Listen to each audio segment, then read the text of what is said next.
श्री स्वामी समर्थ मित्रांनो, आणि आज आहे सोमवार आणि श्रावण महिन्यातील पहिला सोमवार. त्याच्या निमित्त मस्तपैकी आईने देवपूजा केली होती आणि मी त्याच्यानंतर रांगोळी काढून घेतली होती. श्री स्वामी समर्थ आणि ओम नमः शिवाय नाही, श्री शिवाय नमस्तभ्यम अशी रांगोळी काढून घेतली. आणि नंतर आम्हाला मंदिरात जायचं होतं महादेवाच्या. तर मग घरातलं कामावरून घेतलं. आम्ही नंतर गेलो होतो महादेवाच्या मंदिरात. ते गाडीपर्यंत मी थोडीशी क्लिप घेतली आणि त्यांनी माझ्याकडे बघितलं, मग क्लिप बंद करून टाकली.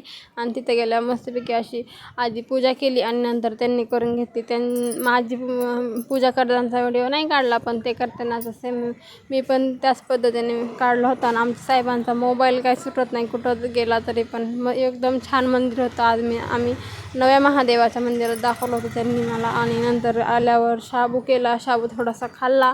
आणि नंतर आम्हाला जायचं होतं दवाखान्यामध्ये. तर तुम्हाला माहितीच आहे सध्या त्यांची ट्रीटमेंट चालू केलेली आहे. तर ट्रीटमेंटबद्दल 2-3 दिवसांनी बोलवलं होतं डॉक्टरनी, त्याच्यामुळे आम्ही नंतर गेलो होतो. तर त्यांची ट्रीटमेंट चालू होती आणि मी मस्तपैकी एका खुर्चीवर बसून बघत होते. आणि नंतर थोडासा मोबाईल बघितला आणि घरी आल्यावर दुर्वा मात्र एवढी खुश झाली आणि आमच्या दोघांना बघून मस्तपैकी नाचायला लागली. बघा, हा असतो आनंद लेकरांचा. तर पुढं गेले तर दुर्वा मात्र अचानक रडायला लागली, तिला घेतलं नाही त्याच्यामुळे. आणि रात्रीचा आमचा मेन्यू होता, आज उपवास पण सोडायचा होता, देवाला नैवेद्य पण दाखवायचं होतं. त्याच्यामुळे मस्तपैकी भरलेलं दोडकं, भात, चपाती आणि मुळा अशा 3 असा पद्धतीने आजचा दिवस खूप छान गेला. तर तुमचा श्रावण सोमवार कसा गेला कमेंट करा.